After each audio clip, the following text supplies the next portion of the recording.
Okay, so hi everyone. Welcome to my September L&D Talk. Today we're going to be talking about a constant hot problem for people in L&D or learning, which is measuring the success of learning programs. If you guys want to connect on LinkedIn, I'm right there. And I do have a little website too, right? Do you feel like I think based on what you have experienced in your organization or what you've seen, do you feel like L&D or training, the value of that is often questioned or in danger? Why do you think so? And how are things in your own practice or organization? You don't have to answer all these questions. These are just things to throw around. And basically, where are you at with what do you think with these learning programs happening in organizations and companies? I can say that yes, I'm here because it is a constant problem. It is a constant theme, but also because there is a common criticism from businesses that point out the fact that L&D professionals don't know how to show the value of what they do to the business. Sometimes stakeholders recognize and see the value in something, but they still point out that we lack that ability to identify what the true value of our programs bring to the business. And so it does feel like it often is questioned and criticized. So it's a common theme. I think especially when I was starting out with learning and development, I feel like I've had to learn this the hard way. Initially, my perspective before was that they don't understand. They just don't want to value learning and they don't value seeing their people grow. But I think now I've changed my narrative to no, I just failed to communicate the importance of it. And the reality is, because I mean, for me, I feel like learning is an end in itself. And I realize when you get into like the business setup and companies, that's not a value, like, and it's not the end of in itself because people are busy.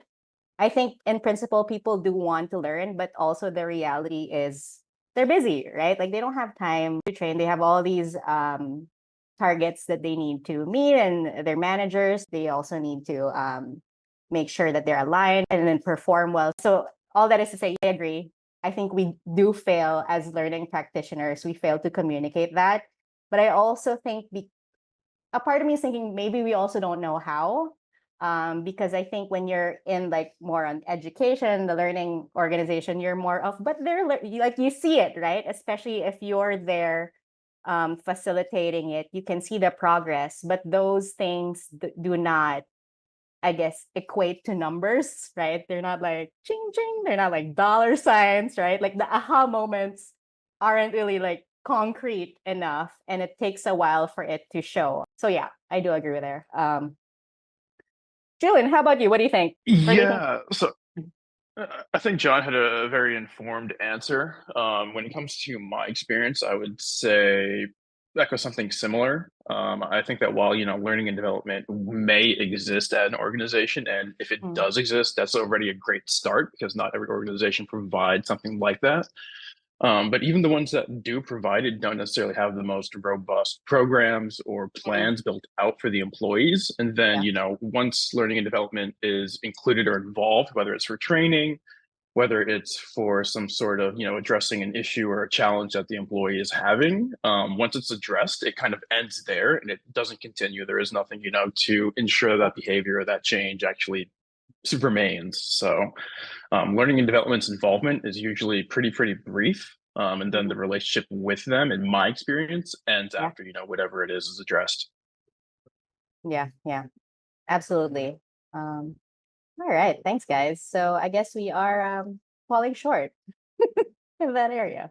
So other questions I'm throwing around here. So when do we say that a program is actually successful, or how would you define success for your own learning programs, or what are the key goals or outcomes you expect learners to achieve? This obviously this depends on what program you're thinking of, right? So maybe if you could think of like a specific program that you have in mind and how you would achieve that. what I do is I have a set of goals, and then I do like an assessment, a self-assessment after. I do think there's still a lot of opportunities to measure that later on, maybe with the managers themselves, getting them on board with checking the boxes and saying, yeah, I do agree there has been some significant change or improvement since this program has started. Yeah, thoughts?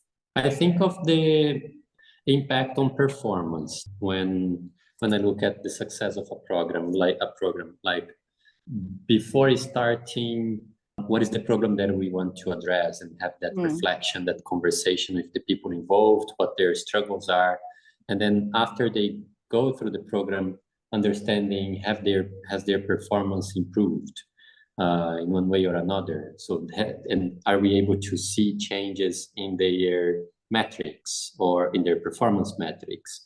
Right. Have their ability to answer customers' queries, or their customer ratings, have they increased? I think of the impact on performance in these terms. What real results can we see in after the program has been implemented, deployed? That's my take on the success of these L&D initiatives. Yeah. Yeah. That's true.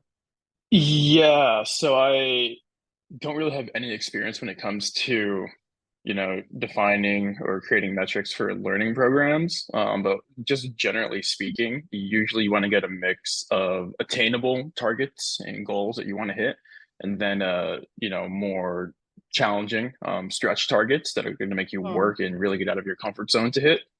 I'm not sure what would make sense in the context of learning and development for those metrics to be. But yeah, working at both of those, finding out the balance of what makes sense to, consider having had a change in the behavior again or success. I think what John had said about seeing an actual performance improvement when it comes to either throughput or some other sort of performance metric is also a huge, consideration. But that's kind of my approach for goal setting and trying to hit those targets. Yeah. Sorry. Let me just, cause I want to skip to this part right here. Some of these things you guys have mentioned, some of these I've put in here. So I've put in like initiatives and number of participants. I think that's still worth counting because it counts learning engagement. I like doing testimonials because those are the things that I think we win the most, right? It's not quantitative, but it's more of showing appreciation. So I am very thankful when people do give out like their testimonials or their comments and all that stuff. We also used to do support given. This was when we'd have like we'd be requested for training by for certain clients, and then we'd also put it there, like again, that falls in initiatives, participants feedback, completion rate, managers feedback. John mentioned difference in performance. I think also there's value and retention rate. Attrition rate is helpful, but I think retention rate is more valuable. So I want to be more preventive. I also wanted to share that Training Magazine, they have like these ROI things. Under learning centers, they have their ROI, but I couldn't find the table, but they made a table and an explanation for each. So in the ROI Learning Center, they have these levels. There's like the value and data, and up until it goes to an ROI calculator, which is then you measure. I guess all that is to say, there is a way to measure these things. I'm realizing that there are deeper levels to this impact or measuring the metrics. And it goes a lot deeper than just learning and application. I'm still trying to get a hold of that. Yeah, if you guys want to check it out, Training Magazine Network has them. Okay, I want to go back to this because we haven't gone through this. These questions that I ask are based on really just three things. What do you find valuable? What is an error that you often encounter? And what is difficult? So when it comes to measuring learning programs, what have you found based on your experience, or you think or have seen is worth presenting to the C-suite right? To the board, or even maybe even to your audience. Where what errors do you often encounter, and what is difficult to do that stops you from doing this successfully? And I can say what I have found to be worth presenting, because again, I've always it has always been an experience of receiving more questions about the plan, but Yeah. the question is an indicator of what the audience wants to see, and usually is exactly what you showed in that website, the ROI. So there's always going to be that question: what is the ROI of implementing this program? Like what stakeholders usually want to see is the investment on this, is the cost of the program going to yield the benefits that we are expecting? Is it worth the investment? How can we measure the success of this program in financial terms? So it has to do with that, because it's it's business talk. So this is what we are asked when it comes to measuring the learning programs. What is the ROI of what you are trying to do here? Yeah, that's true. So I think my answer is going to be a little bit limited in perspective, from somebody who has gone through L&D programs and somebody who's like done training and onboarding. But the first thing that comes out to me when I think of like what's worth presenting or measuring, is the little wins and the big wins. So whenever you are meeting those metrics, you are hitting those targets, I think it's important to recognize that, to call that out for yourself, to call it out for your manager, for the rest of your team, and just announce that, yes, I am improving, I am hitting these targets, and we're going to ideally continue hitting them. Right. From somebody who has gone through L&D programs and somebody who's like done training and onboarding. But the first thing that comes out to me when I think of like what's worth presenting or measuring, is the little wins and the big wins. So whenever you are meeting those metrics, you are hitting those targets, I think it's important to recognize that, to call that out for yourself, to call it out for your manager, for the rest of your team, and just announce that, yes, I am improving, I am hitting these targets, and we're going to ideally continue hitting them. Right. I'm going to be vulnerable and say, I think the errors I often encounter is I get excited. And then I'm like, oh, let's start this program. And then I do this whole planning from start to end.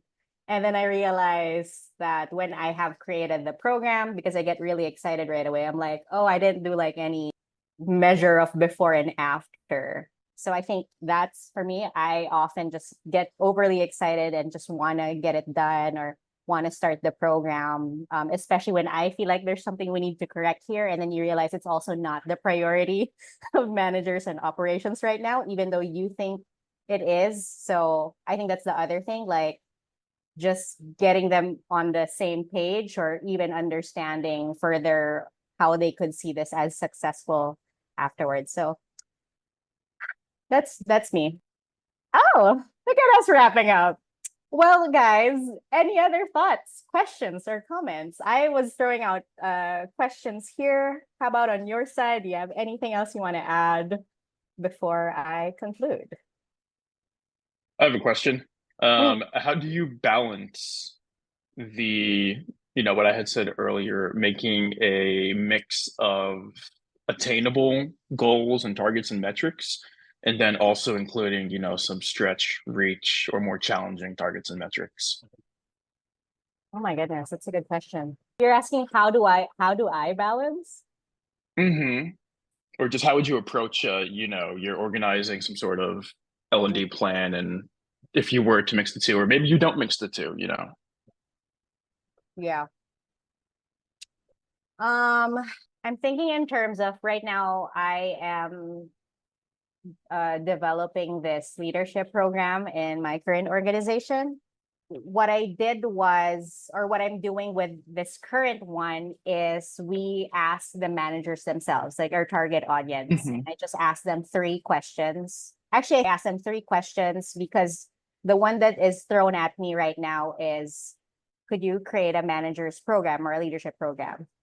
And that is so vague, right? I guess the previous training organization that conducted it when I asked them like, well, how did the last one went? What changes have been made since the last one? And they're like, nothing really, because it was like they did the training and then that's it, right? But I think maybe the training organization fell short on customizing it for the organization, for the company itself. So that was the first thing I asked. So there is a lack of implementation or next steps, right? It was like classroom, theory, yes, we agree. And then they left and that was it.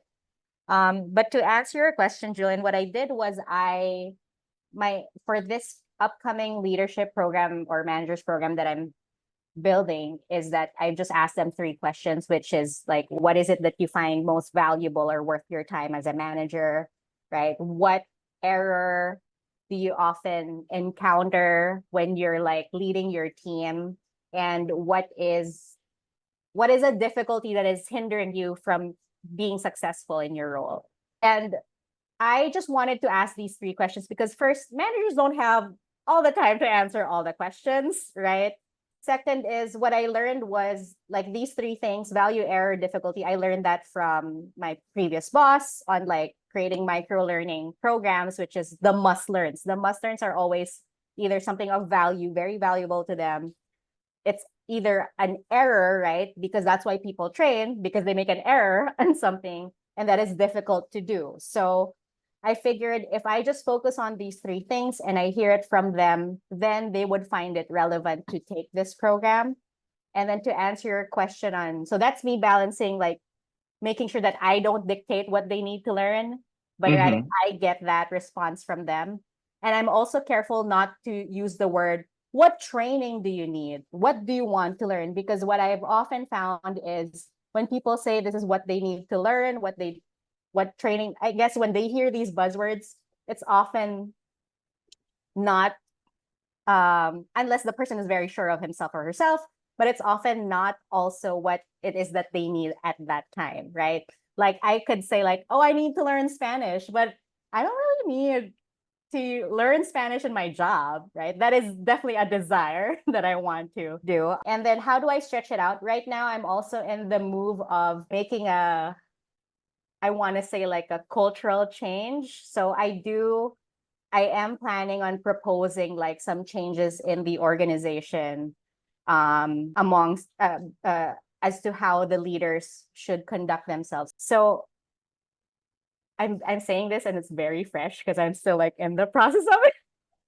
But like it's overwhelming. And the more that I get into this, I guess I'm getting into that because what I want to avoid is what happened last time.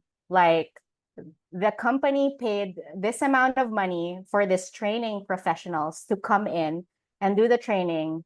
And then they left and there was no implementation. So it was a complete waste of time, complete waste of resource.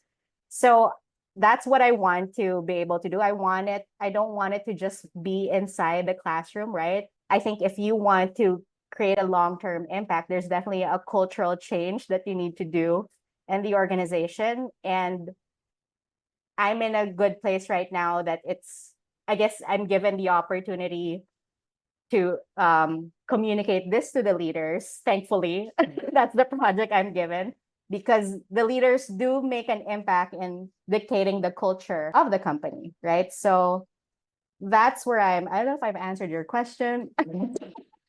But that's what I'm trying to do. I'm learning that as L&D professionals, our job does not stop in, I guess now we're like in the video calls, right? Or in the 4 walls of the classroom, right?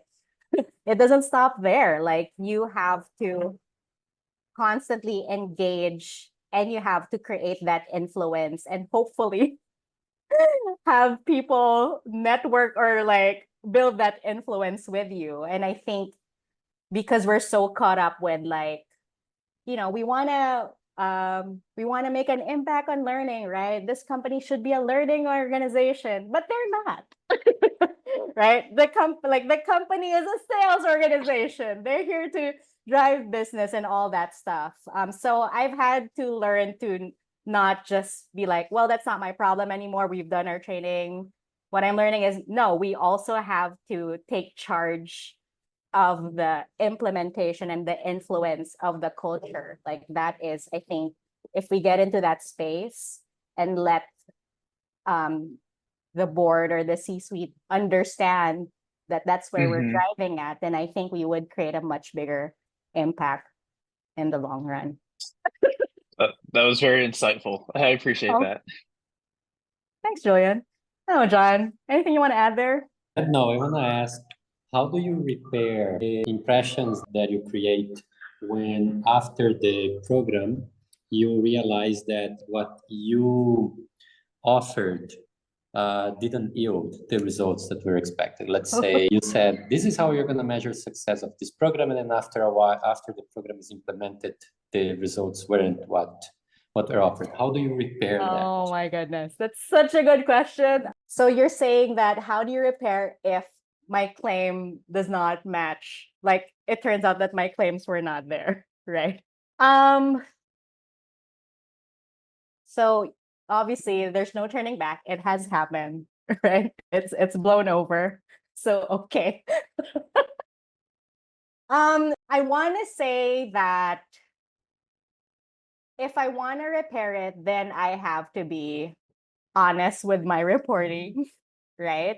But honest with still with data. You know what I mean? Like this is what failed, and the reason why it failed is because of this, right? And I think even from mistakes, that's still worth reporting, right? So we failed because we did not collaborate with the leaders, or we failed because we did not ask what was urgent at that time. So that is quite a blow for the organization. But I think I'd like to, I guess maybe I'm more of the optimistic side, maybe because I'm in an organization that's allowing me to make these initiatives, and hopefully I don't have to get to that point. But I think if you have to get into like the repair, I think it's still worth reporting whatever the outcome was, and repair by showing what are the next steps and how can we move forward with this. So, right, because we made a mistake here, this is what we are now doing moving forward to make sure that this doesn't happen again. You guys have other thoughts? Thank you. Sounds like it's being accountable. It's Yeah. accountability of. Yeah, I mean, I also want to, I think like for me is the way to prevent it, and this is me also just looking back how I used to handle it, is just constant transparency. I'm now, what I do is I just, even if my boss doesn't ask for it, I just report it. I am now all about over communicating. I never wait till he waits for a status. I give out a status. And even if he doesn't respond, it's there. So we have like a shared document where I give him a report of like a weekly update on things, right? And then whether or not he asks for it, I just give it, just so he's aware of what's happening. And even when I'm like, we're struggling with this is taking a bit of time. And I guess it's just seeing that, I guess, see the board or the managers or the C-suite as your partners, right?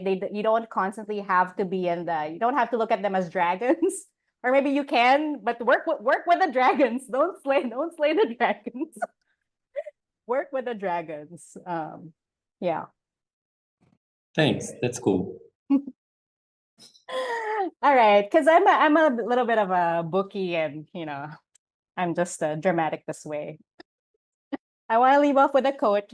This is from a gentleman in Moscow, and one of the things and this is what I'm learning as I'm trying out this new thing of just creating initiatives, is really for what matters in life is not whether we receive a round of applause. What matters is whether we have the courage to venture forth despite the uncertainty of a claim. And just my little thing is, okay, if you're not the first one or the only one.